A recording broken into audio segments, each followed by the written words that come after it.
Selamat pagi Bapak Ibu semua, selamat hari Minggu, selamat kita ketemu lagi dalam ibadah online hari ini. Wow, kita bersyukur kita sudah melewati bulan Agustus dan kita sudah sampai pada minggu pertama bulan September hari ini, tanggal 6 September. Bapak Ibu, kita akan segera memulai ibadah kita pagi hari ini. Jangan lupa mempersiapkan bahan untuk perjamuan kudus. Setelah khotbah nanti kita akan mengadakan perjamuan kudus bersama-sama. Baik Bapak Ibu, sebelum kita mulai ibadah kita hari ini, mari kita tundukkan kepala, kita berdoa. Tuhan, kami bersyukur, terima kasih karena Tuhan melindungi, menjaga, menyertai kami sampai hari ini. Walaupun kami masih harus beribadah secara online, tapi terima kasih untuk semua sarana, terima kasih untuk semua alat, semua teknologi yang bisa kami pakai, sehingga kami bisa tetap memuji Tuhan, menyembah Tuhan bersama, tetap bisa beribadah, tetap bisa mendengarkan firman-Mu. Dan pagi ini, kami akan beribadah bersama-sama, kami akan memuji, menyembah-Mu, kami akan mendengarkan suara-Mu lagi melalui kebenaran firman-Mu. Tuhan berkati, urapi semua yang memimpin pujian penyembahan hari ini. Tuhan berkati juga hamba-Mu yang akan menyampaikan firman Tuhan, supaya firman Tuhan hari ini menguatkan, memberkati kami lagi. Bahkan seluruh rangkaian ibadah hari ini menjadi berkat buat kami. Kami bisa merasakan kehadiran-Mu. Terima kasih Tuhan. Dalam nama Tuhan Yesus kami berdoa. Amin. Baik Bapak Ibu, mari kita siapkan hati. Kita mau memuji Tuhan bersama. Kita mau bernyanyi bagi Tuhan. Ibu Sarah dan Kenneth akan memimpin pujian penyembahan kita hari ini.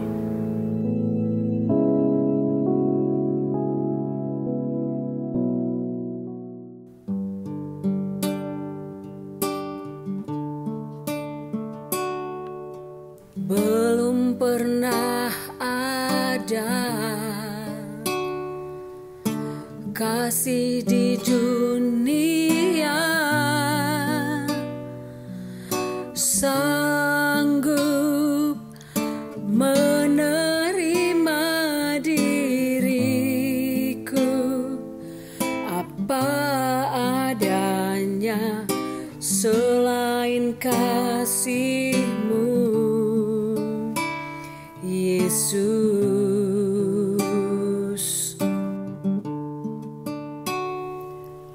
Sungguh tiada lagi kasih seperti ini, sanggup mengubahkan diriku menjadi baru selain kasih-Mu, Yesus.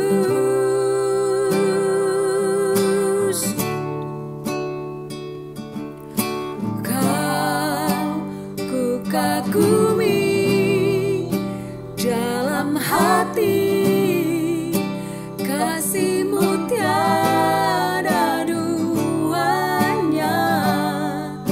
Sampai kini ku akui kasih-Mu tiada duanya. Ku kagumi dalam hati, kasih-Mu tiada duanya. Sampai kini ku akui kasih-Mu tiada duanya.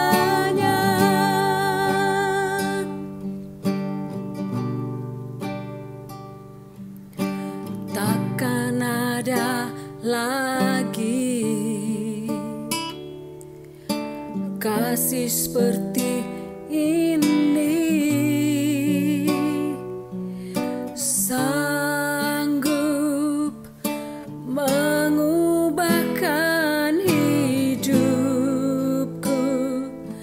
menjadi baru selain kasih-Mu, Yesus.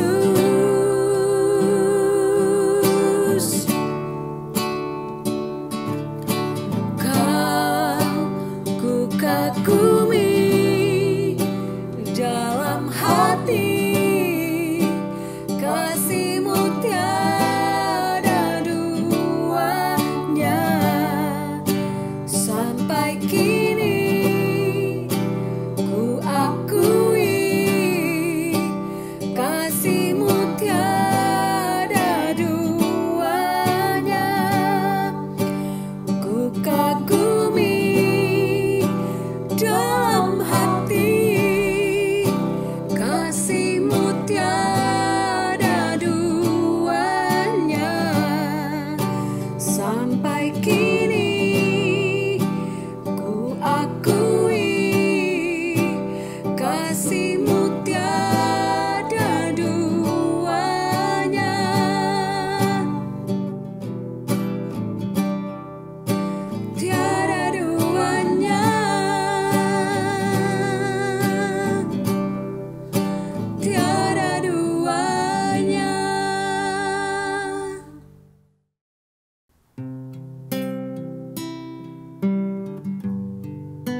Yesus Tuhanku, yang menanggung beban dosa dan hilangkan susahku. Mana ada sobat lagi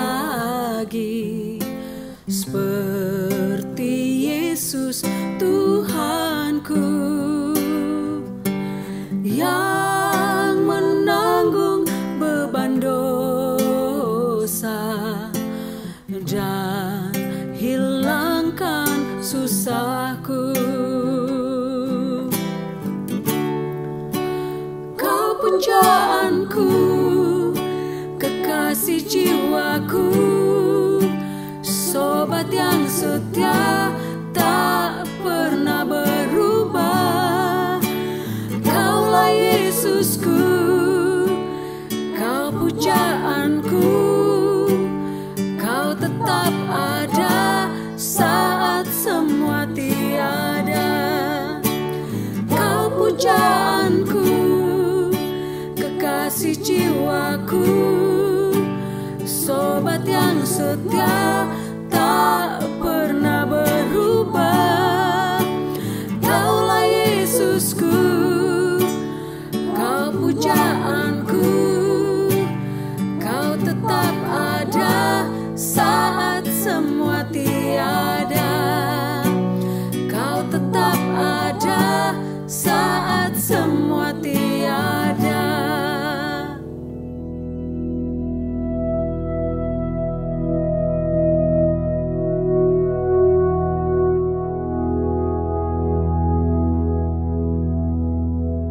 Baik, selamat pagi Bapak Ibu. Sekali lagi selamat hari Minggu. Kita sampai pada minggu pertama di bulan September. Hari ini tepatnya tanggal 6 September. Kita akan melanjutkan seri khotbah menelah kitab Pengkhotbah. Dan hari ini kita sampai kepada Pengkhotbah pasal 7 dan pasal 8. Tapi kita tidak akan baca, tidak akan lihat semua ayat. Kita akan fokus kepada Pengkhotbah pasal 7 ayat 13 sampai 22. Dan Pengkhotbah pasal 8 ayat 9 sampai 17. Saya juga tidak akan membacakan bagian firman Tuhan ini. Nanti selama saya berkhotbah, kita akan melihat satu demi satu dari ayat firman Tuhan ini.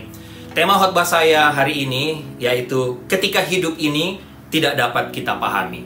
Mari kita tundukkan kepala, kita berdoa. Tuhan, kami bersyukur, terima kasih karena hari ini kami ada waktu dan kesempatan lagi untuk mendengarkan suara-Mu melalui kebenaran firman-Mu. Melanjutkan seri khotbah menelah kitab Pengkhotbah, dan doa hamba kiranya firman Tuhan yang hamba ingin share pagi hari ini melalui pengkhotbah beberapa ayat dari Pengkhotbah pasal 7 dan beberapa ayat Pengkhotbah pasal 8 di bawah tema ketika hidup ini tidak dapat kami pahami, kiranya bisa menjadi berkat buat semua Bapak Ibu yang mendengarkan. Firman Tuhan yang sudah menjadi berkat menguatkan hamba terlebih dahulu, kiranya memberkati, memberikan kekuatan lagi kepada Bapak Ibu di rumah, semua Bapak Ibu yang mendengarkan firman Tuhan ini hari ini. Terima kasih Tuhan, kami percaya Engkau ada di sini, Engkau ada dalam ruangan ini, Engkau ada juga dalam ruangan atau rumah dari semua Bapak Ibu. Kiranya Engkau berkati, urapi hamba yang akan menyampaikan firman Tuhan, supaya hamba menyampaikan dengan kekuatan, urapan dari Tuhan, tapi juga Tuhan siapkan hati dari semua Bapak Ibu supaya mereka juga siap untuk mendengarkan suara-Mu. Berfirmanlah, bersabdalah Tuhan, karena kami sudah siap untuk mendengar. Dalam nama Tuhan Yesus kami berdoa. Amin. You know, when our son Cade was born, you know, I went through a difficult circumstance. He was born with Down syndrome. We weren't expecting it. It was our firstborn. I had all the hopes and dreams of a firstborn son. I was an athlete and had imagined that I couldn't wait to throw the football around and start to see my son develop into a little mini-me. And all those expectations were shattered, and I just couldn't help but question God and say, what is going on here? What is this about? I thought you were in charge of everything. I thought you knit him together in his mother's womb, but yet this isn't perfect. This isn't the way I define perfect. And God and I went through a season of struggle, of me having to relinquish the sense that I know God and how God thinks and how God ought to do things. There was pride and ego that was getting in the way, that I kind of thought I had this world figured out through the lens of God. And yet that's the greatest sin, to think that we actually know the way God should be doing things. And so through that, doubted my own faith. I doubted what I had been believing, what I'd bought into. And God was gracious through that process, though, and helping me come to an understanding and a realization that I am not God, and that God has ways and plans and ways of working this world together that I might not ever understand, but that I can trust Him, that I can have faith and trust that He has my best interest in mind. And even if I can't explain every circumstance that happens, every bad thing that happens in the world, that God's a God that we can trust, that's going to be renewing it, that's going to be making something that seems bad to us into something amazing and beautiful for the world. Baik, Bapak Ibu, sekali lagi Bapak Ibu bisa buka pengkhotbah pasal 7 dan pengkhotbah pasal 8. Sekali lagi tema khotbah saya hari ini, ketika hidup ini tidak dapat kita pahami. Bapak Ibu, saya nggak tahu Bapak Ibu pernah dengar tidak cerita tentang seorang yang bernama Chuck Fry. Chuck Fry adalah seorang pemuda yang berumur 17 tahun. Anak ini atau pemuda ini sangat pandai secara akademis dan punya semangat hidup atau semangat belajar yang sangat tinggi. Lulus high school dengan nilai yang sangat luar biasa, 4.0. Kemudian dia masuk ke perguruan tinggi dan selalu menjadi student terbaik. Setelah Chuck Fry menyelesaikan gelar bachelornya atau Bachelor of Science, ia melamar untuk masuk ke beberapa fakultas kedokteran. Akhirnya dia diterima di Fakultas Kedokteran Universitas Arizona dengan 105 student lainnya dari sekitar 6.000 lebih pendaftar. Bapak Ibu, dalam semester pertama, Chuck yakin dia menerima panggilan Tuhan untuk menjadi seorang hamba Tuhan. Terlebih khususnya menjadi seorang misionaris. Oleh karena itu, dia berjanji untuk belajar dengan sungguh-sungguh supaya dia bisa menguasai ilmu kedokteran, sehingga ilmu itu dia bisa persembahkan untuk Tuhan dengan menjadi misionaris, menjadi pelayan Tuhan di negeri asing. Tapi Bapak Ibu, apa yang terjadi? Tahun pertama kuliah, Chuck tiba-tiba merasa mengalami kelelahan yang aneh dan terjadi terus-menerus. Akhirnya Chuck Fry memeriksakan diri ke dokter. Dan Bapak Ibu, ternyata dia didiagnosis sebagai penderita leukemia akut. Tepatnya pada tanggal bulan Mei. Dan tidak lama kemudian, beberapa bulan kemudian, bulan November, Chuck dipanggil Tuhan. Chuck meninggal dunia. Ada sisi lain lagi dari cerita Fry, Bapak Ibu, atau Chuck Fry. Chuck ternyata telah bertunangan dan akan menikah pada bulan Maret tahun pertama kuliahnya. Pacarnya bernama Karen Ernst, juga seorang anak Tuhan. Ia tahu tentang penyakit Chuck yang tidak bisa disembuhkan 6 minggu setelah bertunangan. Tapi ia memilih untuk tetap melanjutkan rencana pernikahannya. Bapak Ibu, mereka menjadi suami istri kurang dari 4 bulan sebelum tragedi kematian Chuck. Karen kemudian mendaftarkan diri di sekolah kedokteran di Universitas Arizona, dan setelah dia lulus, ia menjadi seorang misionaris lewat keahliannya sebagai ahli medis di Swaziland, Afrika Selatan. Bapak Ibu bayangkan, ada ribuan dokter muda lain yang menyelesaikan studi setiap tahun dan memasuki profesi medis. Ada banyak di antara mereka mungkin masuk fakultas kedokteran dengan alasan yang mungkin kurang baik. Hanya sejumlah kecil ahli yang ingin tinggal di negara asing yang terbelakang dan terpencil. Tapi Chuck adalah pengecualian yang mengagumkan. Jika diizinkan hidup lebih lama, Bapak Ibu, Chuck tentunya akan mengobati ribuan orang yang membutuhkan uluran tangan dan miskin. Chuck tidak hanya ingin melayani kesehatan fisik mereka, Bapak Ibu, tapi Chuck tujuan utama untuk menjadi misionaris atau datang ke Swaziland adalah menyebarkan Injil kepada mereka yang belum pernah mendengar berita keselamatan itu. Oke, Bapak Ibu, bagaimana keluarga Chuck? Bahkan kita semua bisa mengerti kehendak Tuhan yang tidak dapat dipahami dalam situasi ini. Dalam kisah Chuck ini, Chuck yang mencintai Yesus dengan segenap hati dan mencoba melakukan kehendak Tuhan, memberi hidupnya untuk pelayanan. Pertanyaannya, mengapa dia diambil pada usia muda? Meskipun banyak orang, anggota keluarga dan sahabat-sahabatnya berdoa tiap-tiap hari, bahkan berpuasa demi kesembuhan Chuck. Tuhan dengan tegas mengatakan tidak kepada mereka semua. Tuhan mengatakan tidak kepada semua doa yang dinaikkan untuk Chuck. Mengapa, Bapak Ibu? Siapa di antara kita yang bisa menjawab pertanyaan ini? Bapak Ibu masih ingat khotbah saya 2 minggu lalu? Bicara tentang kehidupan, pasti akan muncul banyak pertanyaan. Banyak yang terjadi dalam hidup ini yang sepertinya tidak masuk akal. Ada banyak, mungkin jutaan pertanyaan yang mungkin setiap saat kita ajukan kepada Tuhan, dan kita tidak pernah mendapatkan jawabannya, Bapak Ibu. Yang pasti kita ini manusia terbatas, kita ini hanya debu dan abu. Bapak Ibu ingat khotbah saya 2 minggu lalu? Siapa yang bisa mengetahui hari esok? Demikian juga masa depan kita. Kehidupan Bapak Ibu dan saya, kehidupan manusia begitu cepat berlalu seperti bayangan. Seorang penulis bernama James Weldon Johnson mengatakan dengan baik, Bapak Ibu. Dia katakan, lenganmu terlalu pendek untuk bertinju dengan Tuhan. C.S. Lewis menulis sesuatu yang lain. C.S. Lewis katakan, berdebat dengan Tuhan berarti berdebat dengan satu kekuatan yang memungkinkan kita untuk berdebat selama-lamanya. Bapak Ibu, dengan kata lain, berselisih dengan Tuhan menurut saya hanya buang waktu dan tenaga. Dan selama Bapak Ibu dan saya, selama kita melawan tangan Tuhan, kita semua tidak bisa belajar pelajaran yang Tuhan mungkin coba berikan kepada kita, kepada Bapak Ibu dan saya. Kadang-kadang kita harus akui, Bapak Ibu, kita itu lupa siapa sebenarnya yang duduk di atas tahta dan siapa yang benar-benar memegang kendali kehidupan kita. Saya pakai satu contoh, Bapak Ibu, satu analogi.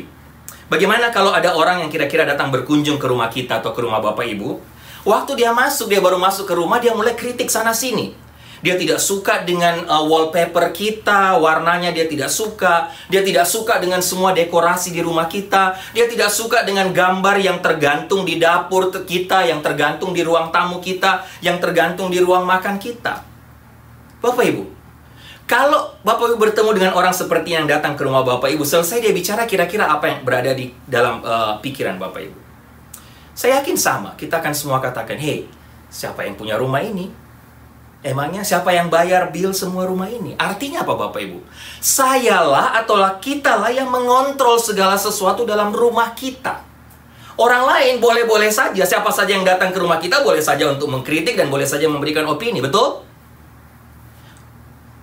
Itu, Bapak Ibu, itu berarti kita ini tidak berarti bahwa Bapak Ibu dan saya tidak bisa menanyakan pertanyaan mengapa kepada Tuhan. Namun, saya hanya ingin mengingatkan Bapak Ibu sekali lagi ingat dengan siapa kita sedang berbicara. Tidak ada yang tahu masa depan kecuali Tuhan. Bapak Ibu ingat juga khotbah Ibu Sarah beberapa waktu yang lalu. Jadi, sekali lagi sia-sia melawan Tuhan, sia-sia bertarung dengan Tuhan, sia-sia berspekulasi dengan Tuhan. Dan jangan lupa juga Bapak Ibu bahwa rasa puas kita, rasa bahagia kita tidak akan pernah datang dengan terjawabnya semua pertanyaan dalam kehidupan kita. Atau pertanyaan tentang kehidupan Bapak Ibu dan saya. Kepuasan dan kebahagiaan itu berasal dari mana Bapak Ibu? Saya sudah sampaikan, mencintai Tuhan dengan segenap hati, segenap jiwa, segenap pikiran kita. Dan mempercayai bahwa Dia tetap adalah Bapa kita yang mencintai, yang mengasihi kita. Walaupun ketika kita sampai kepada satu titik, kita tidak bisa memahami, tidak bisa mengerti apa yang Dia kerjakan dalam hidup kita. Sekali lagi, kita harus akui, ada begitu banyak hal dalam hidup ini Bapak Ibu. Hidup kita, hidup Bapak Ibu dan saya, kalau kita pikirkan tidak masuk akal. Gak make sense sama sekali. Salomo memakai istilah meaningless dalam bahasa Inggris, dalam bahasa Indonesia dikatakan sia-sia. Dan Salomo katakan, untuk bisa mengertinya sama seperti kita mengejar angin. Pasal 7 ayat 6, pasal 7 ayat 15, pasal 8 ayat 10, Bapak Ibu bisa lihat. Menurut saya Bapak Ibu, ini semua tidak bisa dilepaskan dari dunia yang telah jatuh dalam dosa, termasuk kita manusia berdosa yang menurut saya adalah pemeran utamanya. Oke, paling tidak ada 3 fakta kehidupan yang sepertinya tidak masuk akal atau sulit untuk kita pahami yang ingin saya share kepada kita, kepada Bapak Ibu sekarang hari ini, yang sering kali dikenal dengan istilah paradoks kehidupan. Dan Salomo ceritakan itu, ungkapkan itu dalam 2 pasal ini, pasal 7 dan pasal 8. Yang pertama Bapak Ibu, menurut saya fakta kehidupan pertama atau paradoks kehidupan pertama yang dikenal atau boleh dikatakan pakai istilah masalah yang baik. Sekali lagi, masalah yang baik. Bapak Ibu lihat pasal 7 ayat 2-5. Saya bacakan. Salomo katakan, pergi ke rumah duka lebih baik daripada pergi ke rumah pesta, karena di rumah dukalah kesudahan setiap manusia. Hendaknya orang yang hidup memperhatikannya. Ayat 3, bersedih lebih baik daripada tertawa. karena muka muram membuat hati lega. Ayat 4. Orang berhikmat senang berada di rumah duka, tapi orang bodoh senang berada di rumah tempat bersukaria. Ayat 5. Mendengar hardikan orang berhikmat lebih baik daripada mendengar nyanyian orang bodoh. Bapak Ibu, mana ada masalah yang baik? Betul nggak? Namanya masalah, ya masalah. Apa maksudnya masalah yang baik? Nah, semua kita pasti mau hidup bebas dari masalah, Bapak Ibu. Betul, siapa yang mau hidup dalam masalah? Dan menurut kita, hidup tanpa masalah itulah yang terbaik. Izinkan saya cerita, Bapak Ibu, sekali lagi. Saya sudah sering cerita tentang pengalaman keluarga saya sendiri, Bapak Ibu. Khususnya ketika papa saya terkena stroke di usia yang masih sangat muda, usia 49 tahun. Saya pernah cerita kepada Bapak Ibu, di mana akhirnya mama saya yang harus kerja banting tulang untuk mencari nafkah bagi kami, karena papa saya tidak bisa kerja lagi. Ingat Bapak Ibu, saya cerita waktu itu bapak saya sebelum dia kena stroke, dia baru saja membeli rumah untuk kami yang harus dicicil 70, saya ingat harganya 71.000 tiap bulan.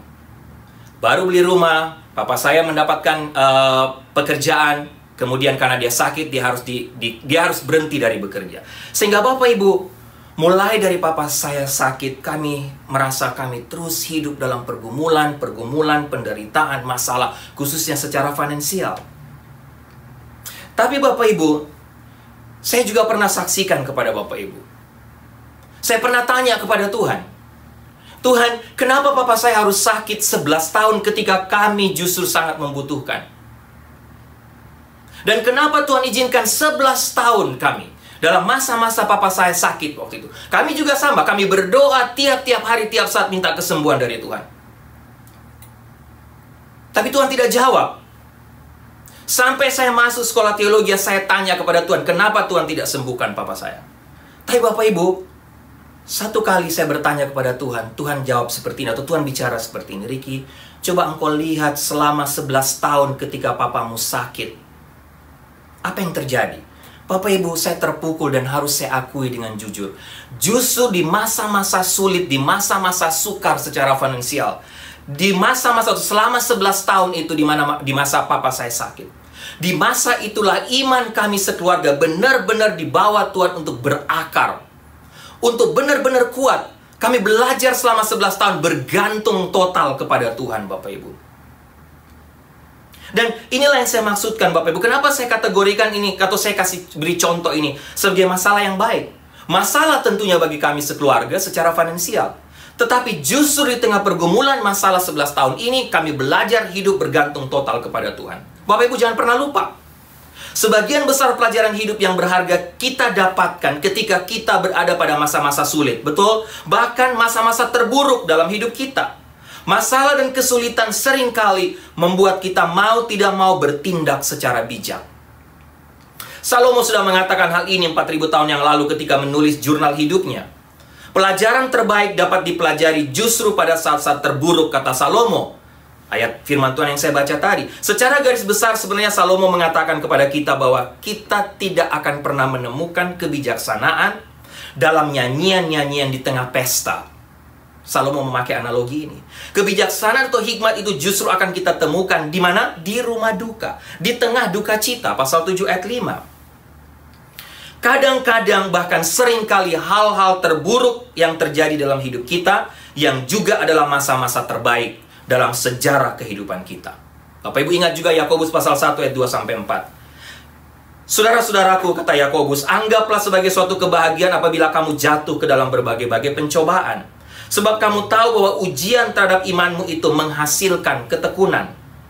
Pasal 1 ayat 4. Dan biarkanlah ketekunan itu memperoleh buah yang matang, supaya kamu menjadi sempurna dan utuh dan tak kekurangan suatu apapun. Pasal 7, pengkhotbah pasal 7 ayat 14. Salomo katakan, pada hari mujur bergembiralah, tetapi pada hari malang ingatlah bahwa hari malang ini pun dijadikan Allah sebagai juga hari mujur, supaya manusia tidak dapat menemukan sesuatu mengenai masa depannya.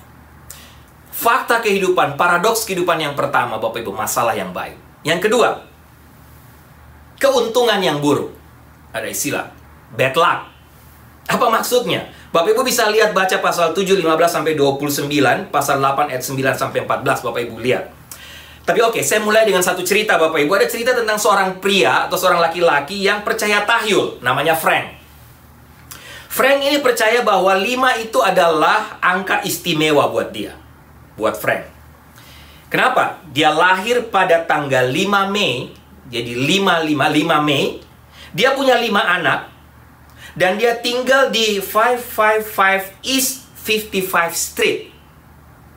Bapak Ibu, Frank satu waktu dia punya hobi untuk menonton pacuan kuda.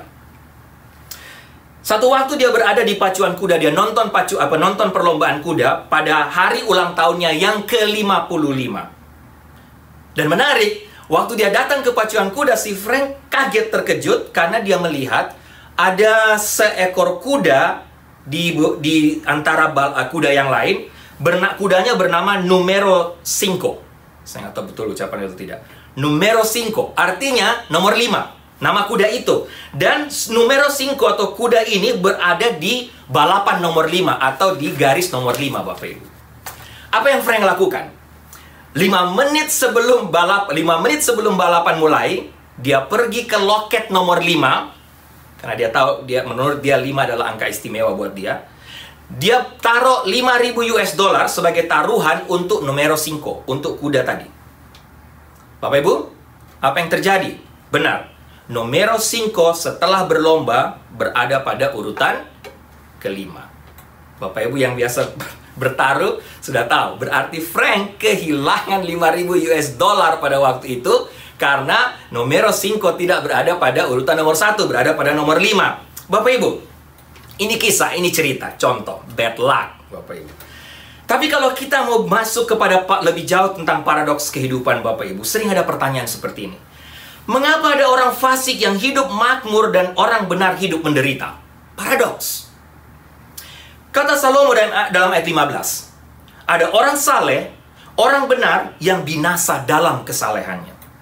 Tapi ada orang fasik yang hidup lama dalam kejahatannya. Mungkin di antara kita juga pernah, Bapak Ibu, atau sering terpikir, kenapa orang hidup dengan jujur menjadi lebih sulit hidupnya dari mereka yang tidak jujur? Betul nggak, Bapak Ibu? Kenapa orang yang jujur, orang yang baik, tapi dia terus hidup dalam pergumulan? Mengapa ada orang yang kita lihat tidak baik tingkah lakunya, berbuat jahat, tapi hidupnya aman, hidupnya oke? Kita bertanya, kenapa orang yang korupsi ternyata bisa menjadi lebih kaya? Mereka bisa punya semua barang, mereka bisa menikmati semua. Dan kelihatannya mereka lebih bahagia dengan semua harta yang mereka punya. Atau Bapak Ibu, pernah nggak kita juga merasa bahwa kita yang sudah banyak melayani Tuhan, kita sudah memberi hidup kita untuk Tuhan, tapi kok kita terus hidup dalam pergumulan, hidup dalam masalah? Bapak Ibu, saya ceritakan pada Bapak Ibu juga, ketika papa saya kena stroke itu, kami sekeluarga baru saja mengambil keputusan untuk mengikut Tuhan dengan sungguh-sungguh, dengan serius, mengambil keputusan untuk membaca Alkitab tiap hari, tiap pagi bersama seluruh keluarga. Sehingga pertanyaan yang sama saya terus lemparkan kepada Tuhan. Tuhan, kenapa?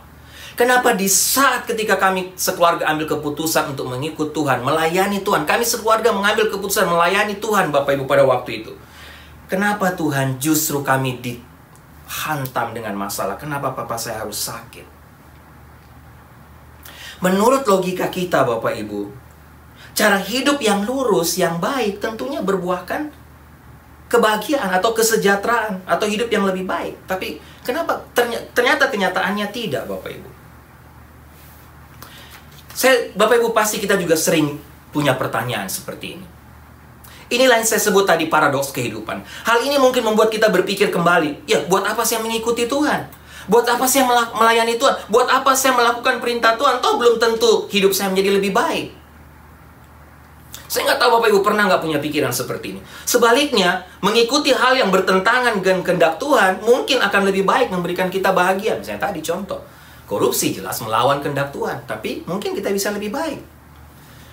Bapak Ibu, ketika saya pelajari fakta ini atau belajar di bagian firman Tuhan ini, poinnya di sini kira-kira, Bapak Ibu. Di dalam Alkitab, Tuhan tidak menjanjikan bahwa kehidupan kita akan bebas dari segala permasalahan. Tidak pernah. Tuhan tidak pernah menjanjikan kita seperti hidup atau jalan di jalan tol, bebas masalah. Tidak pernah ada beban. Bapak Ibu, kita harus berhadapan dengan pergumulan tiap-tiap hari. Kita harus bekerja dalam hidup ini. Itu juga kata Salomo. Alkitab banyak mengingatkan kita bahwa hal yang baik kita lakukan dalam hidup ini belum tentu akan membuahkan hal yang positif. Atau belum tentu kita menuai hal yang baik. Kita yang menabur belum tentu kita yang akan menuainya, Bapak Ibu. Ini ajaran kekristenan. Ini ciri kekristenan. Hidup ini, bahkan keselamatan itu sendiri, bukanlah hal yang boleh dikatakan taken for granted. Keselamatan yang dianugerahkan Tuhan perlu kita pelihara. Hidup pemberian Tuhan tetap harus kita jalani dengan kerja keras dan harus kita temukan maknanya, Bapak Ibu. Pemberian Tuhan yang gratis tidak cukup kita respon hanya dengan duduk manis tanpa harus berbuat sesuatu. Keselamatan itu gratis. Tuhan berikan kepada kita. Tapi apakah kita berpangku tangan? Rasul Paulus katakan, kerjakanlah keselamatanmu. Artinya kita harus berbuat sesuatu. Salomo secara jelas mengajarkan kepada kita dalam kitab Pengkhotbah ini supaya kita ini hidup seimbang. Bapak Ibu ingat, kita tetap diminta untuk berkarya dalam hidup kita sesuai dengan ajaran Tuhan. Dengan menunjukkan apa? Menunjukkan kasih kita kepada orang lain. Kasih, menunjukkan semangat untuk berjuang bagi hidup ini. Untuk itu Bapak Ibu, Bapak Ibu dan saya, kita semua perlu terus-menerus memelihara relasi kita dengan Tuhan. Kita harus terus belajar memahami ajaran Tuhan. Kita harus terus menjalin komunikasi dengan Tuhan melalui hidup kita, melalui doa-doa kita. Sekali lagi Bapak Ibu, hidup ini penuh dengan paradoks. Masalah yang baik. Yang kedua, bad luck atau keuntungan yang jahat atau keuntungan yang jelek. Keuntungan yang buruk. Hidup ini penuh dengan paradoks. Antara yang baik dan jahat, antara sehat dan sakit, antara gembira dan sedih, antara bahagia dan susah. Tapi Bapak Ibu, biarlah di tengah paradoks kehidupan kita belajar terus berserah kepada Tuhan. Kita terus belajar untuk bergantung kepada Tuhan. Belajar untuk melakukan kehendak Tuhan melakukan kehendak Tuhan tiap-tiap saat. Belajar untuk terus berbagi dengan orang lain, tidak hidup egois. Berjuang untuk hidup ini tanpa menyerah. Hidup kita juga kita pakai untuk menjadi berkat bagi orang lain, bagi sesama Bapak Ibu. Sehingga kehidupan kita bisa menjadi berkat bagi orang lain. Kita harus tetap jalanin sesulit apapun. Ya Bapak Ibu, saya juga diberkati. Saya ingat sekali waktu papa saya juga waktu sakit kena stroke itu. Saya dapat banyak pelajaran. Dia sudah sakit tapi hati untuk menolong orang lain itu tetap ada. Dia tetap ingat saudara-saudara atau keluarganya yang mungkin jauh lebih susah dari dia atau lebih dari kita waktu itu. Dia selalu tanya, coba cek apa mereka itu punya beras atau tidak. Coba cek keluarga ini atau si A, si itu, apa mereka punya makan atau tidak. Bapak Ibu, dia hidup atau dia sakit. Kami hidup dalam pergumulan, tapi saya tidak pernah lupa prinsip ini. Masih terus hidup berbagi dengan orang lain. Bapak Ibu, mari kita ingat terus poin ini. Kita harus tetap menjalani hidup ini sesulit apapun. Percayalah, Tuhan selalu ada bersama dengan kita, bersama dengan Bapak Ibu. Dia selalu menguatkan, meneguhkan kita untuk terus berjalan dalam hidup ini. Bapak Ibu, bagi saya atau dalam kekristenan menurut saya, bad luck atau kalau boleh saya sebut keuntungan yang sepertinya buruk, sepertinya malapetaka, sebenarnya bukanlah kekalahan dan bukan juga kegagalan. Tapi disinilah Tuhan sedang menguji iman Bapak Ibu dan saya. Tuhan sedang menguji kebergantungan kita kepadanya. Seperti kata Ayub kepada istrinya, Bapak Ibu sudah tahu cerita ini ketika istri Ayub meminta Ayub untuk mengutuki Tuhan di tengah-tengah semua pergumulan yang dihadapi Ayub. Ayub pasal 2 ayat 10, tapi apa yang Ayub sampaikan? Apa yang Ayub katakan Bapak Ibu? Jawab Ayub kepada istrinya, engkau bicara seperti orang gila. Apakah kita mau menerima yang baik dari Allah tapi tidak mau menerima yang buruk? Bapak Ibu, luar biasa kata-kata Ayub. Dalam kesemuanya itu Alkitab katakan Ayub tidak berbuat dosa dengan bibirnya dalam pergumulannya pada waktu itu. Demikian juga Bapak Ibu ingat jawaban Sadrak, Mesak dan Abednego ketika akan dimasukkan ke dalam perapian yang menyala-nyala dalam Daniel pasal 3 ayat 17-18 yang pernah dikhotbahkan oleh Ibu Sarah. Apa yang mereka katakan? Jika Allah yang kami puja sanggup melepaskan kami, maka ia akan melepaskan kami dari perapian yang bernyala-nyala itu dari dalam tanganmu ya Raja. Tetapi seandainya tidak, hendaklah Tuanku mengetahui ya Raja bahwa kami tidak akan memuja dewa Tuanku dan tidak akan menyembah patung emas yang Tuhan dirikan itu. Bapak Ibu. Ketiga, masalah yang baik, keuntungan yang buruk. Yang ketiga, kebebasan yang terbatas. Apalagi ini maksudnya? Paradoks yang ketiga. Kebebasan yang terbatas. Bapak Ibu lihat beberapa ayat ya, pasal 7 ayat 13-14. Salomo katakan apa? Perhatikanlah pekerjaan Allah. Siapakah dapat meluruskan apa yang telah dibengkokkannya? Ayat 14. Pada hari mujur bergembiralah, tapi pada hari malang ingatlah bahwa hari malang ini pun dijadikan Allah seperti juga hari mujur, supaya manusia tidak dapat menemukan sesuatu mengenai masa depannya. Pasal 8 ayat 15-17. Bapak Ibu lihat. Oleh sebab itu, kata Salomo, aku memuji kesukaan, karena tak ada kebahagiaan lain bagi manusia di bawah matahari, kecuali makan dan minum dan bersukaria. Itu yang menyertainya di dalam jeripayanya seumur hidupnya, yang diberikan Allah kepadanya di bawah matahari. Ayat 16. Ketika aku memberi perhatianku untuk memahami hikmat dan melihat kegiatan yang dilakukan orang di dunia tanpa mengantuk siang malam. 17. Maka nyatalah kepadaku bahwa manusia tidak dapat menyelami segala pekerjaan Allah yang dilakukannya di bawah matahari. Bagaimanapun juga manusia berlelah-lelah mencarinya, ia tidak akan menyelaminya. Walaupun orang yang berhikmat mengatakan bahwa ia mengetahuinya, namun, sekali lagi Bapak Ibu perhatikan, namun ia tidak dapat menyelaminya. Bapak Ibu, kebebasan yang terbatas, apa yang kita pelajari di sini? Ingat, Allah memang memberi kita manusia kebebasan untuk berkehendak, free will. Tapi pada saat yang sama jangan lupa, ada yang namanya kedaulatan Tuhan. Dengan kata lain, mari Bapak Ibu kita kerjakan hal-hal yang dapat kita ubah, yang sisanya kita serahkan kepada Tuhan. Tidak ada yang akan lolos dari penghakiman terakhir Tuhan, Bapak Ibu. Penghakiman terakhir Tuhan. Oleh karena itu, mari kita nikmati kehidupan yang Tuhan berikan daripada kita merasa tidak puas tentang apa yang menurut kita tidak punya. Kita bersyukur, kita nikmati.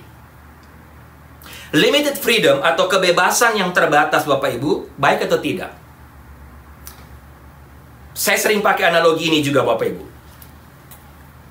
Khususnya ketika tiap kali saya memberi pelajaran tentang hidup, bagaimana hidup dalam kehendak Tuhan. Menurut Bapak Ibu, mana yang freedom, mana yang bebas? Kita tidak pakai baju atau kita pakai baju? Mana yang menurut Bapak Ibu freedom, mana yang menurut Bapak Ibu bebas? Oke, tentu banyak yang katakan, ya tentunya nggak pakai baju, itu benar-benar freedom, nggak ada yang terikat. Tapi sekarang, mana yang Bapak Ibu lebih nyaman, lebih enak? Yang membuat Bapak Ibu bisa bebas leluasa pergi kemana-mana? Tidak pakai baju atau pakai baju? Bapak Ibu, jawab. Mana yang benar-benar bebas? Bapak Ibu bisa bebas kemana-mana, kan bebas. Tidak pakai baju atau pakai baju? Bapak Ibu tangkap di sini? Bapak Ibu tangkap analoginya? Oke, Bapak Ibu, saya ingat sekali lagi ada cerita. Seorang yang bernama Oliver Cromwell adalah pemimpin revolusi Inggris di tahun 1600-an.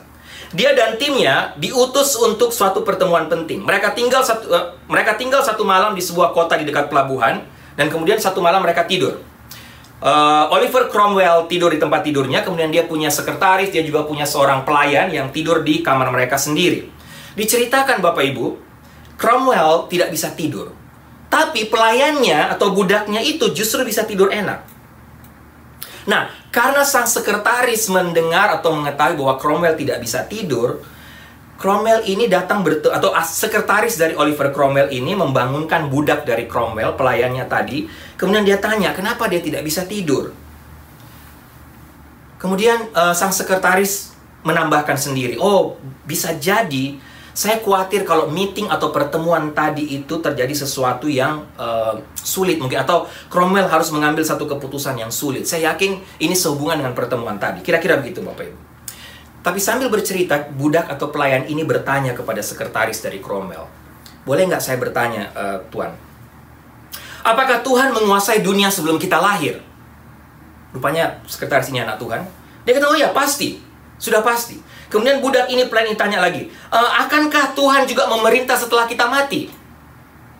Sekretaris ini, oh ya, sudah pasti juga. Kemudian dia tambahkan, kalau begitu Tuhan, kenapa Tuhan tidak mengatur juga masa sekarang? Kenapa Tuhan tidak membuat sehingga Tuhan kita atau Mr. Cromwell bisa tidur nyenyak tadi malam? Kenapa Tuhan tidak mengatur sekarang?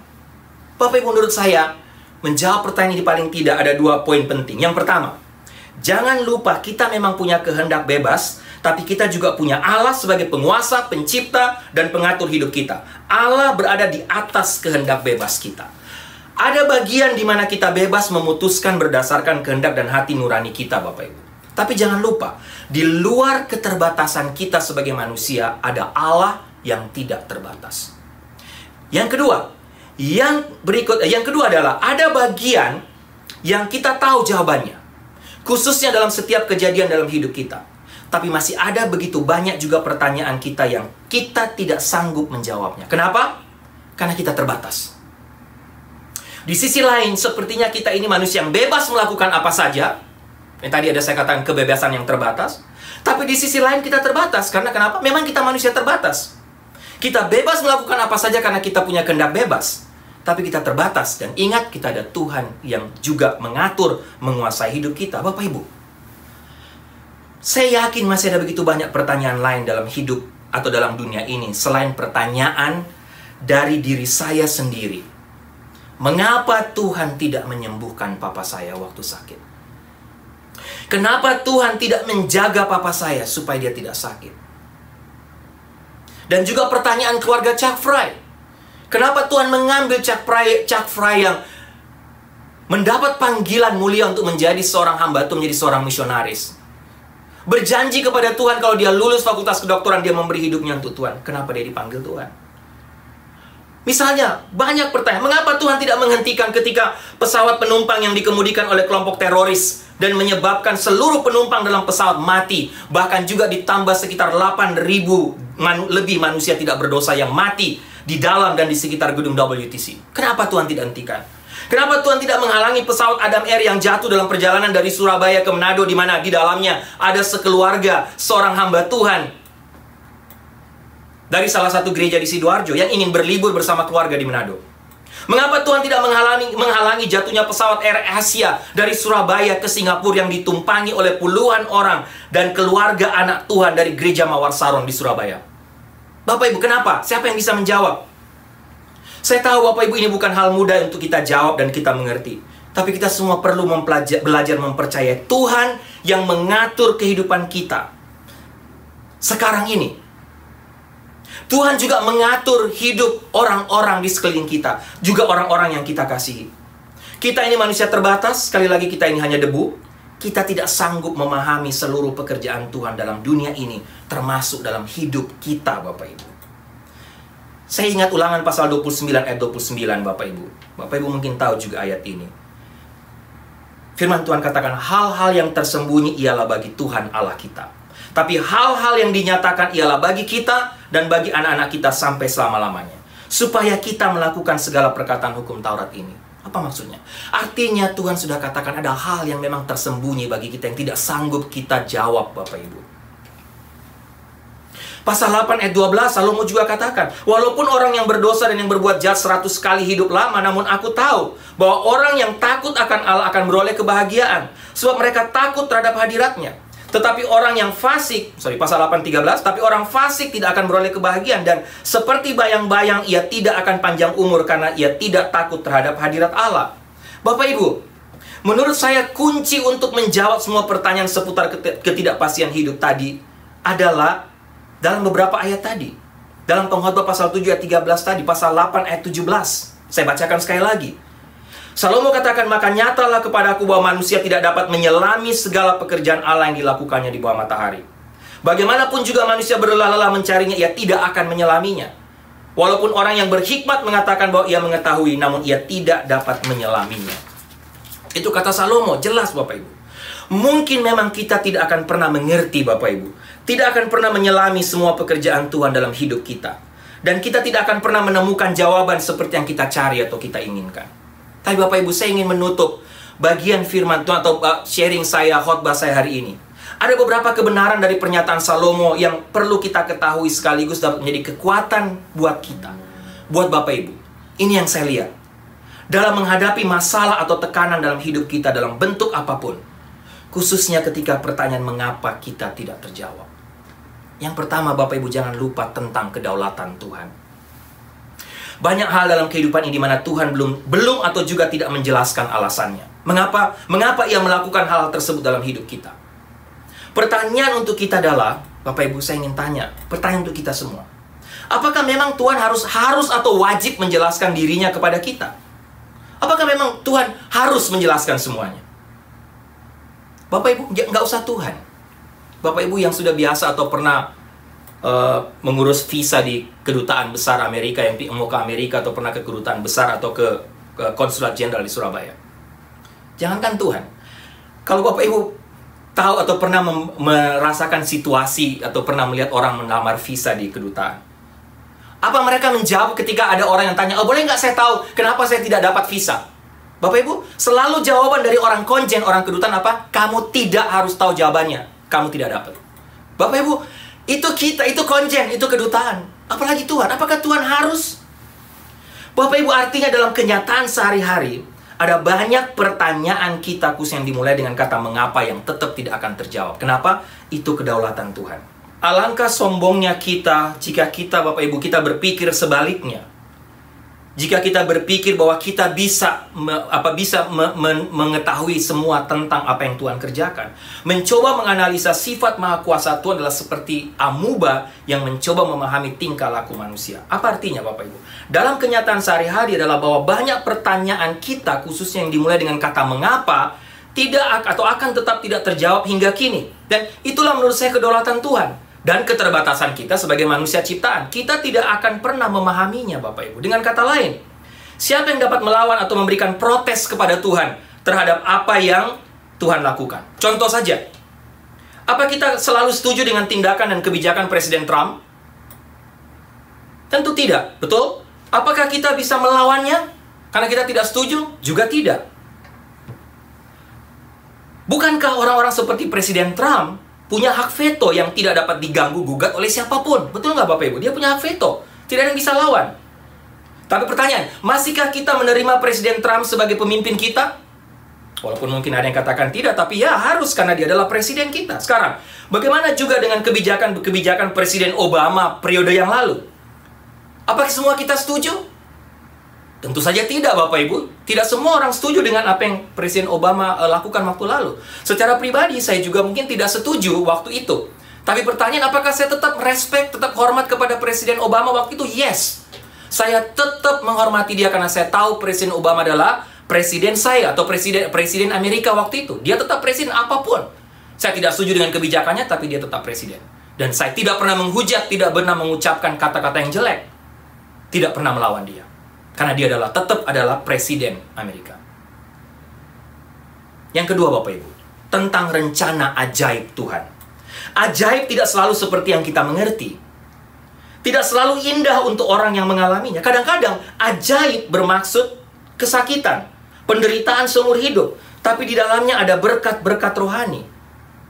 Ajaib bagi yang namanya Joni Eareckson Tada berarti hidup di kursi roda. Ajaib bagi Fanny Crosby adalah buta sejak lahir. Fanny Crosby seorang penulis lagu rohani, penulis hymn. Menulis mungkin sekitar 5.000 lagu. Tapi dia buta sejak lahir. Bagi Fanny Crosby, ajaib adalah buta sejak lahir. Bagi Nabi Yeremia, ajaib adalah ketika dia dilemparkan di ruangan bawah tanah. Bagi Rasul Paulus, ajaib berarti mengalami karam kapal, menerima cambukan, kelaparan, difitnah orang banyak, tidak dipercaya oleh orang banyak, mengalami penolakan di mana-mana. Masuk dalam penjara Filipi paling bawah. Bagi keluarga saya yang saya share kepada Bapak Ibu, ajaib adalah ketika 11 tahun papa saya kena stroke. Bagi saya secara pribadi, saya pernah cerita kepada Bapak Ibu hidup saya sendiri. Ajaib bagi saya, menurut saya mungkin adalah mengalami anxiety seumur hidup karena berbagai pengalaman di masa lalu. Yang pasti adalah dalam keadaan yang paling menakutkan sekalipun, paling menyakitkan sekalipun, Bapak Ibu ingat, rencana Tuhan tetap ajaib. Roma 8:28. Kita tahu sekarang bahwa Allah turut bekerja dalam segala sesuatu untuk mendatangkan kebaikan bagi mereka yang mengasihi Dia, yaitu bagi mereka yang terpanggil sesuai dengan rencananya. Ketiga, yang pertama, ingat kedaulatan Tuhan. Tidak ada yang bisa melawan Tuhan. Yang kedua, rencana ajaib Tuhan berbeda bagi setiap orang. Yang ketiga, tentang kasih Bapa, Bapak Ibu. Apapun yang terjadi, jangan pernah lupa, Dia tetap Bapa yang sangat mencintai kita. Apakah Allah yang adalah Bapa kita tidak pelihara kita atau memperhatikan kita, Bapak Ibu, ketika kita dalam penderitaan? Mari kita tanyakan, ini saya tanyakan pada diri saya, Bapak Ibu juga tanyakan pada diri Bapak Ibu. Ketika Bapak Ibu mengalami kesulitan masalah, apakah memang Tuhan sedang mempermainkan kita secara kejam? Apakah Allah sedang menjadikan kita sebagai bahan lelucon dengan semua pergumulan, semua malapetaka dan penderitaan yang kita alami? Apakah Tuhan mengizinkan dan kemudian mentertawai kita, Bapak Ibu? Saya rasa tidak. Allah tetap Bapa kita yang mengasihi kita. Tuhan atau Alkitab banyak melukiskan tentang Tuhan itu adalah seperti Bapa yang maha kasih, yang rasa cinta, rasa sayangnya tidak terhingga sampai dia mengirimkan anaknya yang tunggal sebagai korban bagi dosa-dosa Bapak, Ibu, dan saya. Dan ini menurut saya adalah salah satu konsep yang paling mengagumkan dalam Alkitab. Tuhan adalah Bapa yang mengasihi. Dan yang terakhir, ketika Bapak Ibu pertanyaan mengapa tidak terjawab, ingat, Tuhan berdaulat, rencana ajaib Tuhan, dia tetap Bapa yang mengasihi kita. Dan yang terakhir, jangan lupa, pencobaan itu bukan hal baru, Bapak Ibu. Kita tidak sendiri dalam penderitaan dan pencobaan yang kita alami sekarang. Semua penulis Alkitab termasuk orang yang beriman yang besar juga mengalami penderitaan seperti kita. Contoh yang paling populer, lihat Yusuf.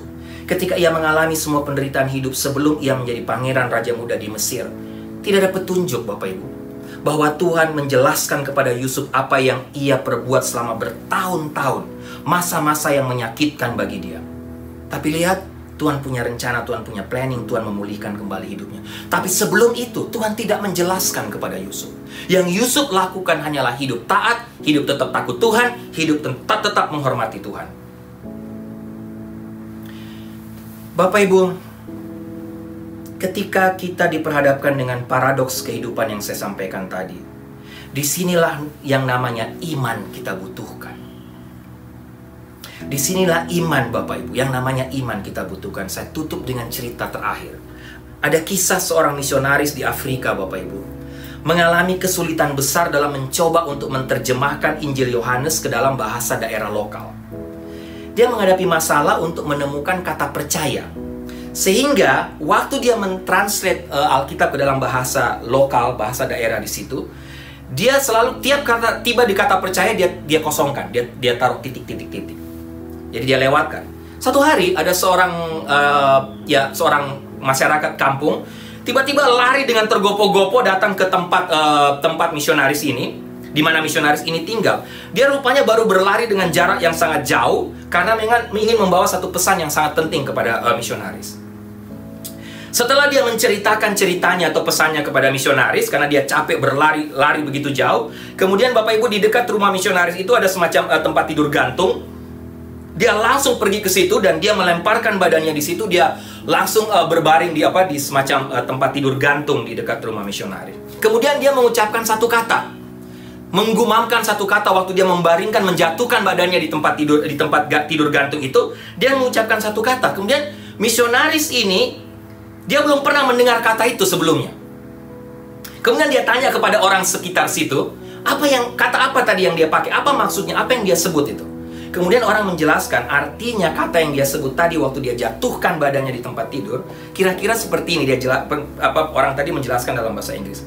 Ini akhir dari diri saya sendiri, oleh karena itu saya mengistirahatkan semua beban saya di sini. Sekali lagi, misionaris tanya apa kata yang dia sebut tadi waktu dia tidur. Orang katakan itu artinya, maksudnya saya selesai sampai di sini, saya berada di akhir dari diri saya, dan saya mengistirahatkan semua beban saya di sini. Kemudian Bapak Ibu misionaris katakan, nah itu kata yang saya cari berarti. Itu kata ungkapan yang saya butuhkan untuk kata percaya. Dan akhirnya diceritakan dia selesaikanlah mentranslate Alkitab ke dalam bahasa lokal daerah tersebut. Karena memang hanya kata itu yang dia belum dapat. Nah Bapak Ibu, itulah salah satu deskripsi atau arti tentang keyakinan yang dimaksudkan, atau kata yang dimaksudkan kata percaya. Saya berada di akhir dari diri saya sendiri, oleh karena itu saya mengistirahatkan semua beban saya di sini. Di mana? Di dalam Tuhan. Tuhanlah tempat kita untuk beristirahat. Tuhan adalah tempat untuk kita menyerahkan tiap-tiap pergumulan kita, Bapak Ibu. Tuhan adalah tempat untuk berbalik di tengah kehidupan dan dunia yang tidak masuk akal ini, yang penuh dengan pertanyaan. Saya berdoa Bapak Ibu dan kita semua membiarkan Tuhan untuk menolong kita, untuk menguatkan kita, tapi juga sekaligus mungkin tetap menjaga rahasianya, atau tetap menjaga banyak rahasia dalam hidup kita, sehingga kita bisa terus hidup bergantung total kepada Tuhan, hidup berserah total kepada Tuhan tiap-tiap saat. Mari kita tundukkan kepala, kita berdoa. Tuhan, terima kasih sekali lagi untuk firman-Mu. Kami belajar banyak lagi dari kitab Pengkhotbah, khususnya beberapa ayat dari pasal 7 dan pasal 8 hari ini, khususnya ketika hidup kami tidak dapat kami pahami. Ketika ada banyak hal dalam hidup ini yang terjadi dalam hidup kami tidak dapat jawabannya. Tapi kiranya firman Tuhan hari ini yang telah hamba share kepada semua Bapak Ibu menjadi pegangan, menjadi kekuatan bagi kami semua. Mungkin kami tidak bisa menjawabnya Tuhan sampai kapanpun, tapi paling tidak kami tahu ada Engkau Allah yang berdaulat, ada Engkau Allah yang tetap menjadi Bapa yang mengasihi, mencintai kami, yang menjaga, melindungi, menyertai kami tiap-tiap hari. Terima kasih untuk firman-Mu Tuhan. Hamba mungkin penuh dengan keterbatasan untuk menguraikan, menjelaskan, tapi hamba tahu Engkau tidak terbatas. Melalui Roh-Mu yang kudus, hamba berdoa Engkau meneruskan kebenaran-kebenaran firman Tuhan ini kepada Bapak Ibu semua yang mendengarkan khotbah atau firman Tuhan hari ini. Terima kasih Tuhan, terima kasih untuk firman-Mu. Dalam nama Tuhan Yesus kami berdoa. Amin.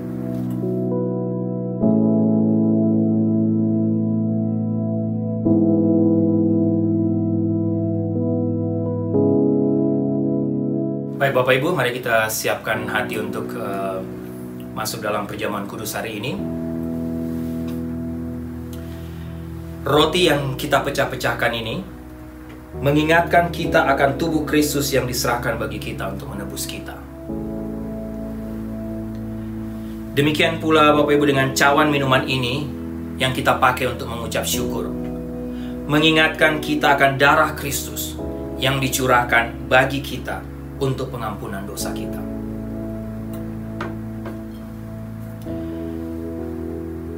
Bapak Ibu bisa siapkan roti atau apa saja snack yang Bapak Ibu punya. Nah, kita ambil roti, kita pegang roti di tangan kanan kita. Yesus berkata, "Inilah tubuhku yang diserahkan bagi kamu. Perbuatlah ini menjadi peringatan akan aku. Makanlah."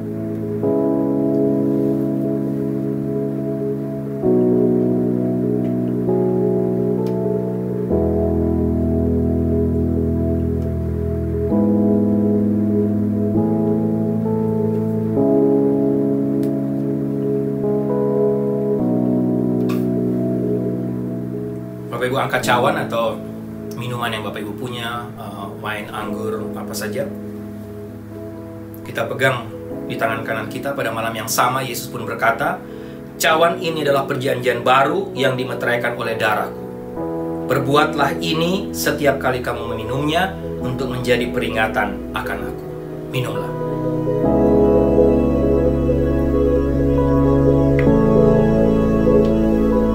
Bapak Ibu, saya berikan kesempatan untuk tiap kita semua yang ada di rumah. Bapak Ibu mengambil waktu teduh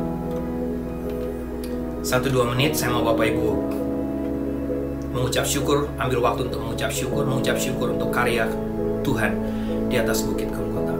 Bapak Ibu bisa ada sebagaimana Bapak Ibu ada sekarang. Kita semua bisa mendapatkan hidup kekal karena ada Tuhan Yesus yang mati di atas kayu salib, yang darahnya tercurah, yang tubuhnya hancur di bukit Golgota. Tapi dalam waktu berdiam diri, Bapak Ibu silakan juga mengambil, mungkin Bapak Ibu ada waktu untuk mengambil resolusi baru, komitmen baru di hadapan Tuhan. Bagaimana Bapak Ibu? Silakan, apa saja Bapak Ibu bisa ambil waktu, berjanji untuk melayani Tuhan, membuat hidup lebih baik, untuk berbuah bagi Tuhan. Apa saja yang Bapak Ibu mau, komitmen yang Bapak Ibu mau buat hari ini.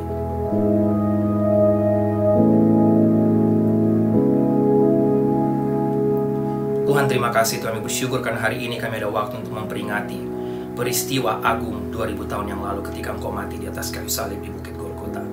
Terima kasih Tuhan, dan kiranya perjamuan kudus yang kami lakukan tiap sebulan sekali ini tidak hanya menjadi satu ritual saja, tapi terus membawa kami untuk hidup makin menghormati Tuhan, menghargai Tuhan, makin mentaati Tuhan, makin memberi hidup kami untuk melayani Tuhan, terus menjadi berkat bagi orang lain, menyenangkan hati Tuhan. Terima kasih Tuhan untuk perjamuan kudus hari ini.